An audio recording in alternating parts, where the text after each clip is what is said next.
안녕하세요. 서울성모병원 순환기내과 교수 정우백입니다. 잘 아시다시피 지난 10여 년간 국내 사망 원인 1위는 바로 암입니다. 의료기술이 발전하면서 암 완치율이 해마다 높아지고 있어서 다행인데요. 그런데 여러분은 혹시 항암 치료 중 심장질환이 발생할 수 있다는 사실을 알고 계셨습니까? 건강주치 오늘 이 시간엔 항암 치료와 심독성에 관해 알아보겠습니다. 심장종양학이라고 하면 처음 들어보시는 분들이 대부분일 것이라고 생각합니다. 암하고 심장하고 무슨 관계가 있을까 언뜻 연관이 안 될 거예요. 심장에 발생하는 종양을 치료하는 것으로 잘못 이해하는 분들도 계시는데요. 심장종양학은 암의 치료 과정에서 발생하는 암 환자의 심혈관계 이상 반응을 면밀히 관찰해서 성공적인 암 치료를 받을 수 있게 관리하고 암 치료 후 암 생존자들의 심혈관계 합병증을 관리하는 것을 목적으로 하는 심장학의 분야입니다. 심장종양학의 시작은 항암제가 사용되면서 여러 가지 이상 반응이 보고가 되었는데요. 구역, 구토, 탈모 등 암 치료를 받아보지 않은 분들도 잘 알고 계신 이상 반응이 있는 반면에 심장 독성 같이 쉽게 알 수 없는 이상 반응이 있습니다. 초기에 개발된 항암제 중에 현재까지도 유방암, 난소암, 백혈병, 골육종 같은 암의 치료에 사용되는 독소루비신, 에피루비신 같은 약제가 대표적으로 심장에 독성이 있어서 심부전을 일으키는 약제로 알려져 있습니다. 처음에는 잘 모르고 암 치료하는 데에만 급급해서 항암제를 열심히 쓰면서 치료를 하다 보니까 어느 순간 환자가 숨이 차고 붓고 폐에 물이 차서 검사를 해보니까 중증 심부전이 발생된 것을 진단하게 되었습니다. 이런 원인이 뭔가 찾다 보니까 이게 항암제 때문이었구나를 알게 되었습니다. 이런 환자들을 어떻게 치료할 것인가에 대한 고민에서 시작된 것이 심장종양학입니다.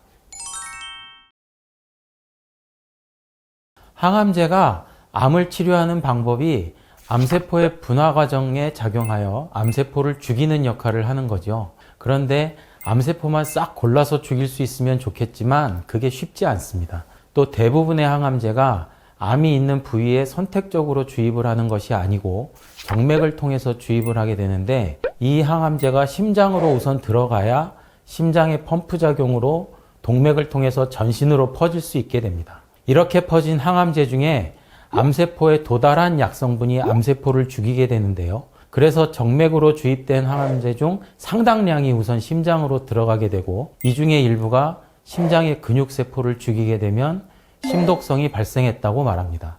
모든 항암제가 심장에 영향을 줄 수 있지만 현재까지 심부전을 일으킬 수 있는 약제로 잘 알려진 것은 앞서 말씀드린 독소루비신, 에피루비신 같은 항암제가 있고요.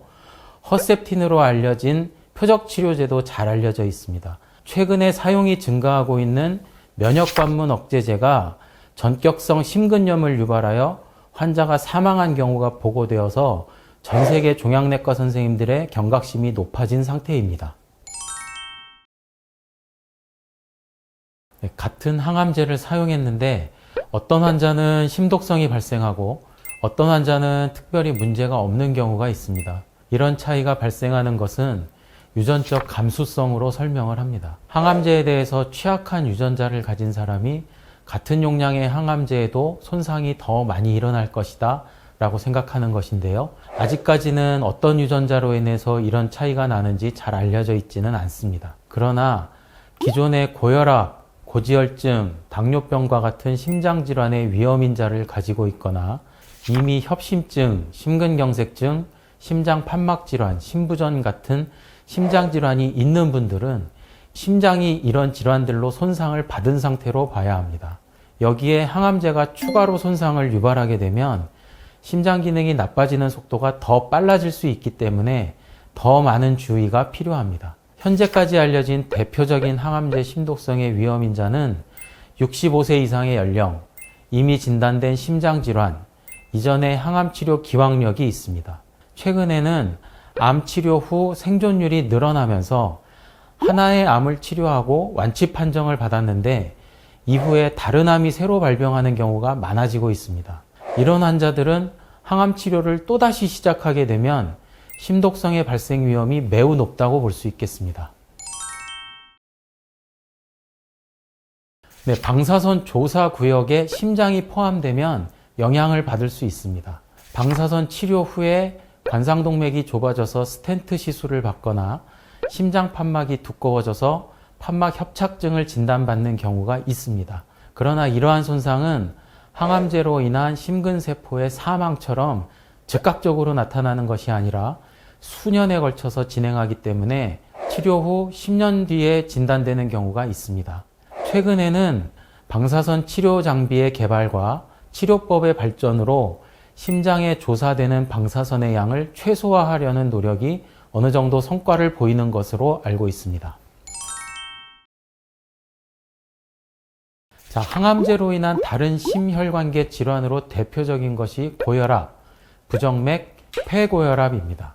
고혈압이 없던 환자가 항암 치료 후에 혈압이 갑자기 상승한다거나 항고혈압 약제 복용하면서 잘 조절되던 혈압이 갑자기 상승하는 경우 항암제 유발 고혈압을 생각해야 합니다. 또 부정맥이 발생하는지 확인하기 위해서 항암 치료 중에 심전도를 정기적으로 찍어서 확인해야 하는 것으로 되어 있습니다. 어떤 약제가 어떤 부작용을 일으키는지에 대해서는 일일이 예를 들기가 어렵습니다. 한 가지 약제가 한 가지 문제를 일으키는 것이 아니고 항암제도 단독요법보다는 여러 가지 약제를 병용하여 투여하는 경우가 많기 때문에 약제 간의 상호작용에 의해 이상 반응이 나타날 수 있습니다. 특정 증상이 항암제 심독성의 증상이라고 말할 수는 없습니다. 항암 치료 중에 가슴이 답답하다, 두근거린다, 기침이 난다 이런 여러 가지 증상을 호소하지만 실제 심장 기능 검사에서는 정상으로 나타나는 경우가 많이 있습니다. 오히려 트로포닌이나 BNP 같은 심장 효소 검사를 하는 것이 항암제 심독성의 조기 진단에 도움이 됩니다. 자, 최근의 치료 경향은 항암 치료가 예정이 되어 있는 모든 환자를 종양내과, 심장내과, 또 전문간호사, 또 영양사 등등 관련 전문가가 모두 모여서 치료 전에 심혈관 위험인자를 평가하고 사용 예정인 항암제의 심독성에 따른 중간 평가 계획을 상의해서 치료 중에 어떻게 심장 기능을 평가할 것인지를 계획을 하도록 권고하고 있습니다. 치료가 종료된 이후에도 일정 기간 추적 검사를 하도록 권고하고 있습니다. 약제에 따라서 각각의 심기능 평가 프로토콜이 제한되어 있기는 합니다.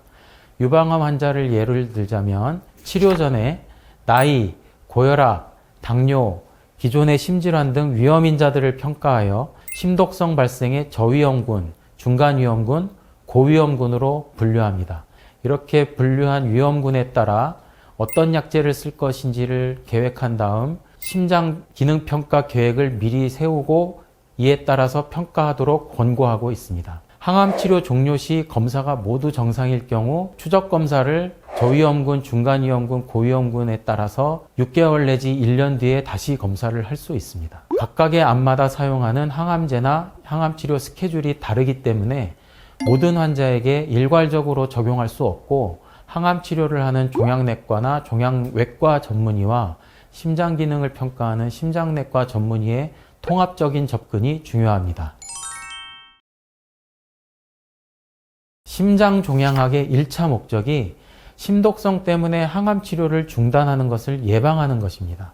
따라서 예방이 가장 중요하지만 일단 발생한 심독성을 면밀히 관찰하면서 항암 치료를 지속할 수 있습니다.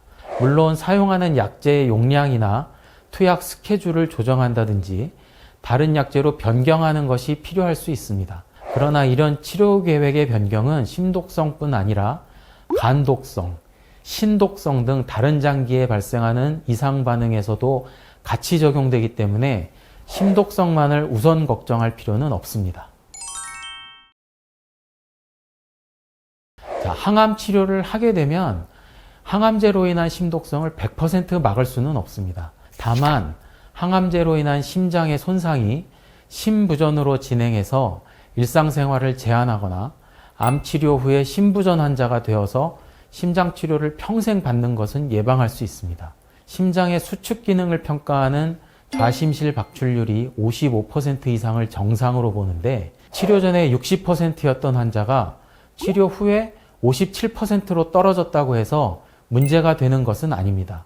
이 과정에서 중요한 것은 기존에 가지고 있던 위험인자, 즉 고혈압, 고지혈증, 당뇨병과 같은 질환을 잘 치료하는 것이 매우 중요하고, 이미 심장질환이 있는 상태에서 항암치료를 시작하게 되면 항암치료 이후를 포함한 전체 치료과정 전반에서 심장 기능의 면밀한 관찰이 필요합니다. 자, 항암제 심독성에 대해서 말씀을 드렸는데요. 심장이 나빠지면 어떻게 하지? 하고 미리 걱정하실 필요가 없습니다. 모르고 지나가면 뒤통수를 맞을 수 있지만 미리 대비하면 예방할 수 있습니다. 환자분들은 암 치료에 집중하셔서 암 생존자가 되시면 됩니다. 항암 치료 중에 심독성 예방 및 암 치료 종료 후의 심혈관계 합병증에 대해서는 심장 종양학 전문가와 상의하시면 됩니다. 지금까지 심장종양학이라는 다소 생소한 분야에 대해서 말씀드렸습니다. 서울성모병원은 대한심장학회 심장종양학연구회를 설립하는 데 주도적인 역할을 했고, 현재 관련 분야 연구를 선도하고 있다고 자부합니다. 현재 국내에 암병원을 운영하는 대형 병원들이 많지만 심장종양학 전문가가 전문 클리닉을 운영하는 병원은 서울성모병원밖에 없는 것으로 알고 있습니다. 많은 관심 부탁드립니다. 지금까지 서울성모병원 순환기내과 정우백이었습니다. 오늘 제 강의가 여러분들께 도움이 되었기를 바랍니다. 감사합니다.